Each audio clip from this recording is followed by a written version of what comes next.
Perennials. Who doesn't love perennials? You plant them once and they come back year after year. In today's video, I've compiled a list of 25 of my best performing perennials in my garden, and hopefully you'll find some that you can add to your garden. Hellebore. Depending on your zone, this perennial plant can bloom as early as December and as late as April. When they bloom will depend on both their species and your climate. Once in bloom, they stay in bloom for a long time. The foliage is evergreen, and the broad, shiny leaves make them an excellent ground cover. Now, the foliage on hellebores is really large, and it will get a bit tattered over the winter and will need some cutting back. But at that point, the plant is in bloom and you'll get to enjoy its blooms. And then as soon as it's done blooming, it will start pushing out all new foliage that serves as a wonderful ground cover. Hellebore are also deer and rabbit resistant. They prefer partial to full shade during the summer months, but require more sunlight in winter. This makes them a great plant for planting under deciduous trees, where they are shaded by foliage in summer, but will be exposed to full sun after the tree drops its leaves in fall. Hellebore prefer moist, well-draining soil and are hardy in zones 3 through 9. There are so many beautiful varieties and colors to choose from, single petal and frilly double petals, as well as a wide range of beautiful colors. Bearded iris. Bearded iris is a gorgeous spring to early summer perennial. It's grown by rhizomes that are easily dividable and they multiply, so they're a great pass-along plant. There are so many gorgeous varieties that your options are nearly endless. They have strappy green foliage that look like upright swords, and their foliage looks great most of the growing season.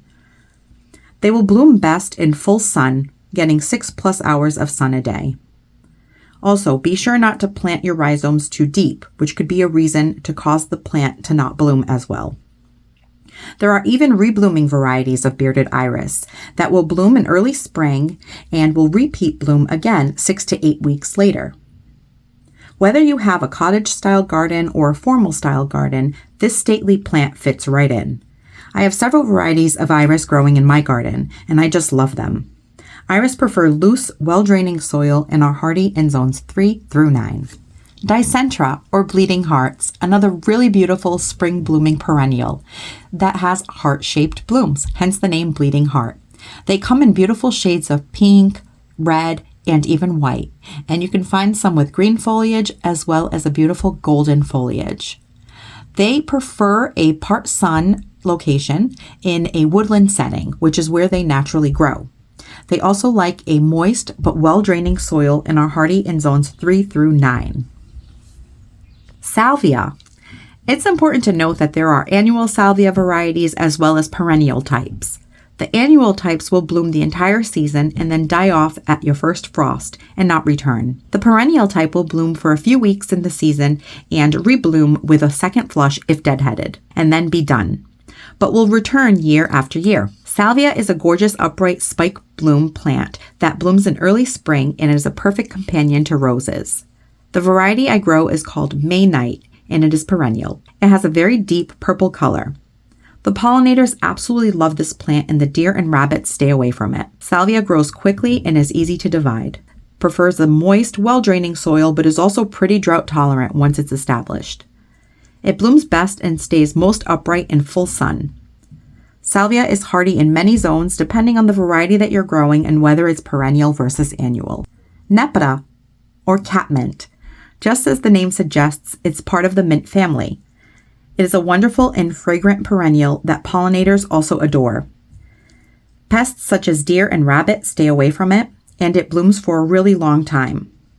Even after the blooms begin to fade, the calyx is purple, which makes the plant appear to still have some purple coloring. Deadheading, the Nepeta will keep it blooming longer. Nepeta comes in different sizes and heights. You're bound to find something that fits your garden. Nepeta requires full sun and good drainage. It's drought tolerant once established and is hardy in zones 3 through 9. Peonies. Is there a more beautiful flower in spring than a peony? My favorite is Sarah Bernhardt, and it's amazingly fragrant. Herbaceous peonies bloom for a couple of weeks in spring, but are well worth the wait. They're so fragrant and provide such fluffy, gorgeous blooms. Many newer gardeners fret when they begin to see ants on their peonies. But no worries, the ants are harmless and are just feeding on the nectar. Peony flowers provide food for ants, and in turn, the ants protect the blossoms from other floral-feeding insects. Shortly after seeing the ants, your beautiful peony will start to bloom. The herbaceous peonies are the most popular, but do require some staking to keep the plant upright, as the weight of the blooms can make them flop a bit. The Ito peony is a cross between a herbaceous peony and a tree peony, and they are a bit more upright and sturdy. And the tree peony is a tree and is the most sturdy, requiring no staking. Peonies bloom best in full sun but can tolerate part sun. They prefer moist, well-draining soil and are hardy in zones 3 through 8. Geum, or avens. They are hardy, long-blooming perennials that come into bloom in late spring. The blooms look like dainty rosettes and are just stunning. They come in various colors, including shades of yellow, orange, red, or pink. The foliage also stays pretty evergreen in my Zone 6 garden. I grow a beautiful variety called Mai Tai. Geums enjoy full sun to part shade and medium moisture, but well-draining soil. It's a pollinator magnet and deer and rabbit resistant. Geum is hardy in zones 4 through 9. Pincushion flower, or Scabiosa. Scabiosa also has annual varieties commonly grown from seed for cut flower gardening, and some short-lived perennial varieties such as the variety I grow in my garden called Butterfly Blue. This is a short-lived perennial, meaning it may only return for a few seasons, as opposed to longer-lived perennials which will return for many seasons. I have had this plant in my garden for a couple of years now, and I just love how long it blooms. This plant will begin to bloom in very early spring and will continue to bloom all season long through frost. It's my longest blooming perennial. In my opinion, it deserves a spot in every flower garden. Pollinators also love this plant. It has a beautiful lavender bloom that measures about 2 inches across, atop a wiry stem with a neat mounded clump of foliage below. This plant prefers full sun and a well-draining soil, and it is hardy in zones 3 through 9. Lungwort, also known as pulmonaria, is a clump-forming perennial with beautiful, fuzzy foliage that can either be speckled or look streaked with flecks of iridescent color. In early spring, lungwort blooms with little bell-shaped flowers. Depending on the variety, the color of the blooms can range from purple, pink, and blue. What's interesting about this plant is that I have found that the foliage is smaller while the plant is in bloom. And once the blooms are done, the foliage gets much larger. Lungwort is a shade plant. If you have it in a sunny spot, morning dappled sun is best, as afternoon sun would be too hot and cause the leaves to scorch. I've learned this lesson from experience. It prefers well-draining, moist soil and is hardy in zones 3 through 8. Mullein, also known as verbascum, is a really beautiful, upright perennial that adds a lot of vertical interest to the garden. It is a pollinator magnet. There are always bees and butterflies all over my verbascum. They grow best in growing zones 4 through 9, and they prefer full sun and well-draining soil, although they're pretty drought tolerant once established. In my garden, my verbascum starts blooming in late spring and it goes all the way through the summer, with some sporadic reblooming in fall. So in total, it blooms for about 4 to 6 weeks, which is a really long time. It's also relatively easy to grow from seed. I have 2 varieties growing in my garden. This peachy salmon apricot color is called Southern Charm, and the white variety is called Snowy Spires. The Shasta daisy, such a beautiful classic garden perennial. It grows best in zones 5 through 9 and prefers full sun to part shade and a well-drained soil that remains moderately moist. It blooms from late spring through early fall, and deadheading the plant regularly will keep those blooms coming. The pollinators also love daisies, the bees, and the butterflies, and it makes a great cut flower. I can get daisies to last in a vase up to 7 days by changing the water a couple of times. Yarrow, also known as Achillea, is a beautiful garden perennial that has feathery foliage that coordinates so nicely with other perennials in your garden.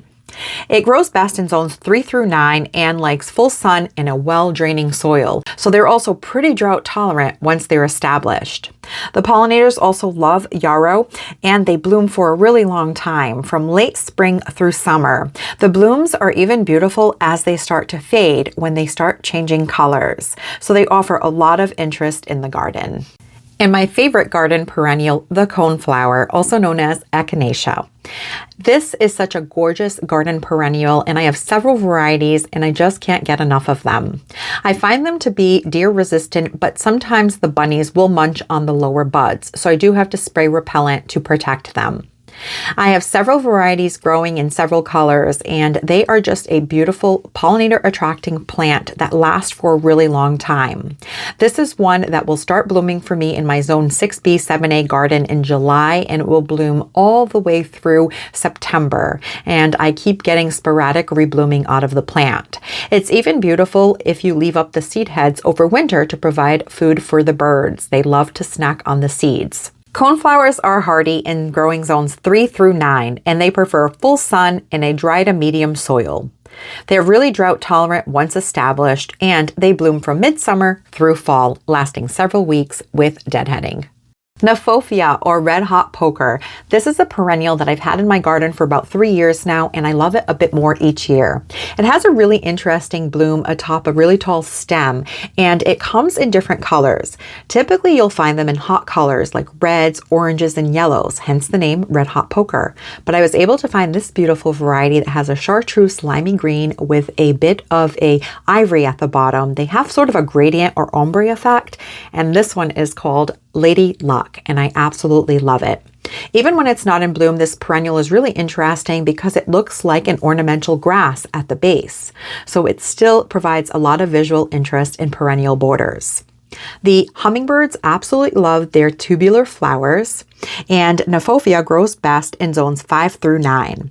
They like full sun in a well-draining soil with moderate moisture, and they bloom for a while as well, anywhere from 4 to 6 weeks, starting in late spring through summer.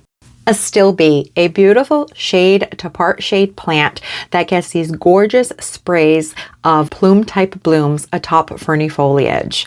It is a great perennial, and I have found that it does best with a moderately moist soil and with regular fertilizing. So I usually go through and fertilize my astilbe in very early spring. It grows best in zones 4 through 9, and it blooms from mid to late summer, lasting around 4 to 6 weeks. Look at these. I absolutely love Lady's Mantle because they have these kind of whimsical blooms that look like baby's breath. I've actually used these cut in some flower arrangements, and they look beautiful as a filler. And I am not in any hurry to cut these. They've been blooming for about 3 weeks now, so they bloom for a really long time, and I just love the way they look. Lady's Mantle, or Alchemilla mollis, has really beautiful foliage. Even when those billowy chartreuse blooms are done, you'll still have something visually interesting to look at in the way that the foliage holds on to water droplets. It is hardy in USDA growing zones 3 through 8 and prefers a moist but well-draining soil. It can handle both full shade and full sun, but will need adequate moisture and full sun to prevent leaf scorch. Lamb's Ear. Now this is a perennial ground cover, or a perennial that can serve as a ground cover because it grows really wide. This perennial has been in my garden for a couple of years, and I've been able to divide it several times. It grows wider than it does tall. It can get anywhere from about 3 to 3.5 feet in diameter. It has this fuzzy texture, which means deer stay away from it. It likes full sun and a well-draining soil, and it has a really beautiful color and provides a lot of textural interest to the garden. And as you can see, I have quite a few clumps here. So over time, if I were to leave these alone, they would slowly start spreading and creating a really wonderful ground cover. This variety of lamb's ear is called Helen von Steen. And what's wonderful about this type of lamb's ear over the traditional lamb's ear is that where the traditional old-fashioned lamb's ear does bloom and set seed, it can become quite invasive. The Helen von Steen does not bloom, which means it won't drop seed. So it stays in a nice, tidy clump of foliage. Rudbeckia. This is also very commonly known as the black-eyed Susan, and it is a beautiful bloom that is golden in color with this dark brown center. They usually emerge in my garden here in my zone 6 around July, and they last a really long time. These go on and on until fall. And this golden color pairs so beautifully with so many other perennials. Now this variety that I have growing in my garden is called Goldstrum, and Goldstrum is a really common cultivar of the Rudbeckia, and it grows about 2 to 3 feet in height. This is also a plant that loves full sun, so the more sun you give it, the more blooms you'll have.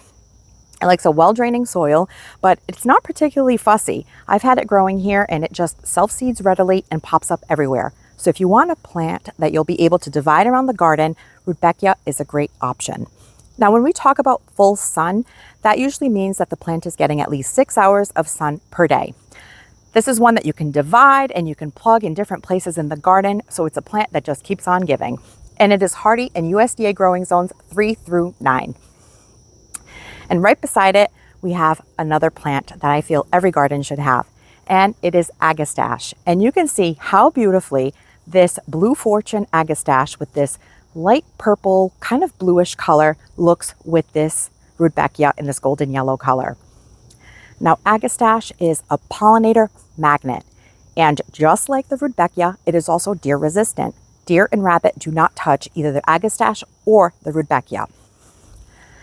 It is hardy in USDA growing zones 5 through 10.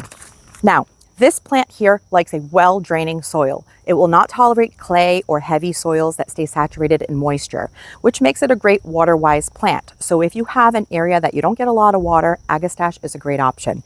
The leaves also have a minty fragrance, so it's really pleasant to sniff.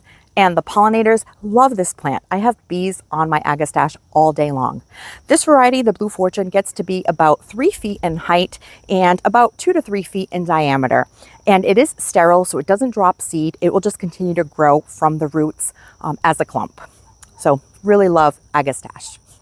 And the next perennial that I want to talk about is Sedum. You can see here in this bed, these clumps of beautiful lime green plants are Sedums.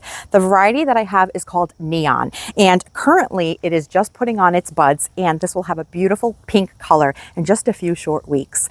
Now, Sedum is probably one of the easiest perennials that you can have in your garden.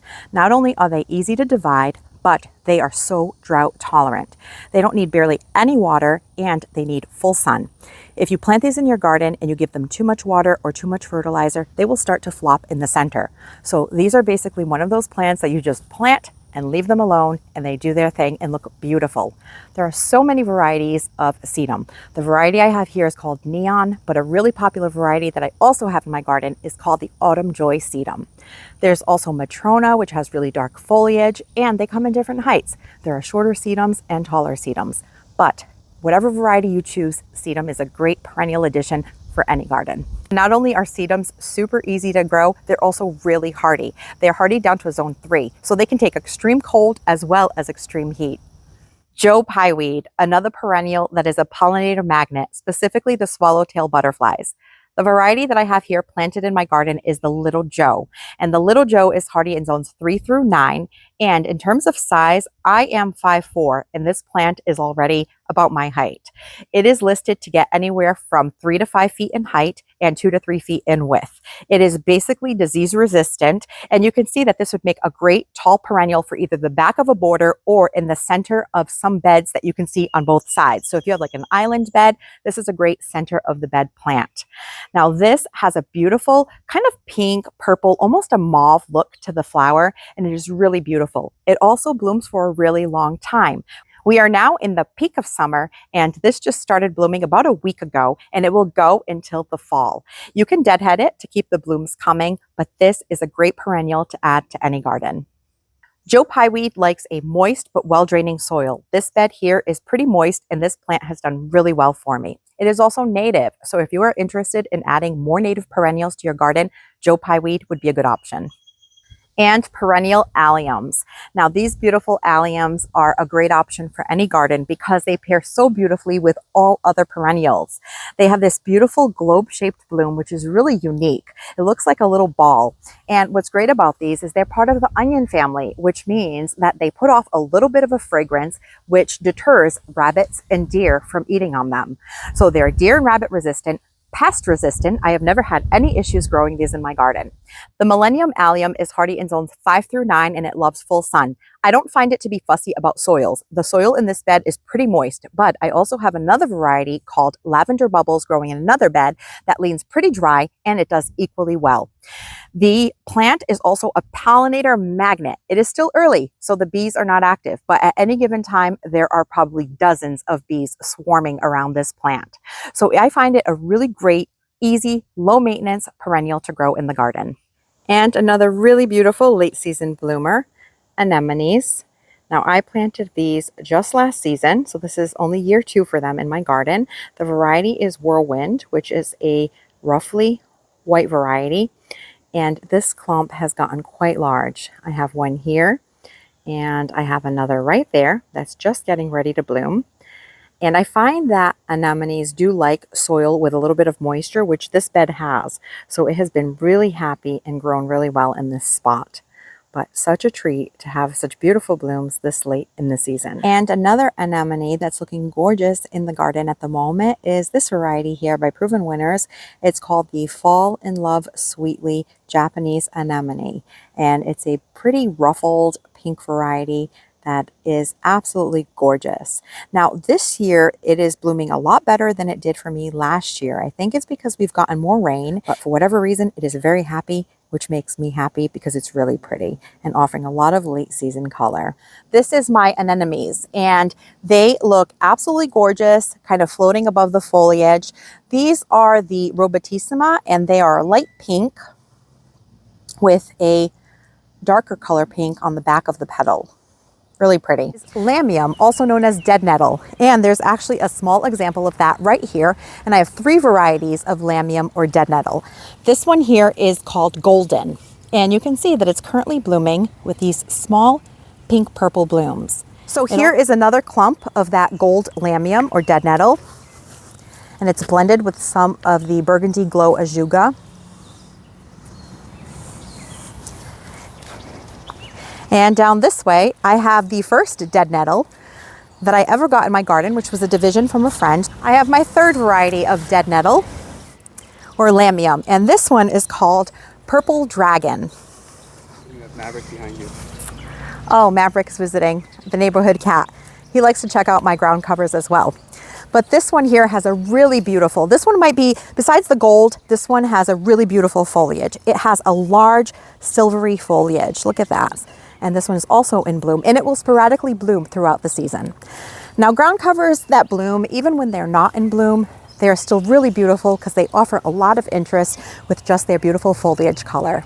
This is Ascot Rainbow Euphorbia, and look at this beautiful variegated foliage. Now, I planted one of these in my garden to try last season. They're only hardy to a zone 7. And here I'm a 6B, 7A, so it was only kind of borderline for my zone. So I bought one to try it out in a container just about this size, and it survived and it thrived. And let me show you what it looks like now. So this is the Ascot Rainbow Euphorbia that I planted last year. Look how large it has gotten. Looking all sorts of beautiful. So I love this plant. Now let's compare the tags because of the zone hardiness. So this one here, when I planted it, it told me that it was only hardy to a zone 7, or at least the person at the nursery told me it was hardy to, yep, here it is, right in the corner. And get some of that dirt off. I'm doing this one-handed, so bear with me, friends. There it is. Euphorbia Ascot Rainbow, sun, zone 7. Now I have it here kind of in a part sun situation, which is exactly what I'm going to do with it underneath the tree there where the hosta are. But if I look at this tag, you can see that it says that it is hardy in zones 5 through 9. So it really depends on where you're getting your source from as to whether or not they're hardy. But I can tell you from experience that this came through the winter with flying colors and looking gorgeous. The other thing that was awesome about it was that it actually retained most of its color. So it's staying kind of evergreen and took on a bit of a red coloring, which is really cool. And in the spring, it had the most interesting chartreuse blooms. So really great plant. If you don't grow it, highly recommend. Ascot Rainbow Euphorbia. And here are my Sheffield mums. These have really made me smile this week as I look out the window when I'm doing dishes and I see that I have something in bloom as we head into the tail end of October is really a lot of fun. These are really beautiful. The bees are really enjoying them. They have this really pretty kind of light pink, sort of apricot peachy color. And there are still tons of buds on these. So my guess is that they will be blooming for at least a couple more weeks. So these true perennial mums are a great addition for late season color in the garden. So that was my list. What did you think? Were there any perennials that you grow in your garden that you think should have been included? Go ahead and list them in the comments so that we can learn from each other. I hope that you enjoyed this video. Thank you so much for spending your time with me, and I'll catch you in the next one. Thanks for watching this video. If you liked it, please hit the thumbs up button, and please consider subscribing so you don't miss any of my future videos. And we'll see you soon.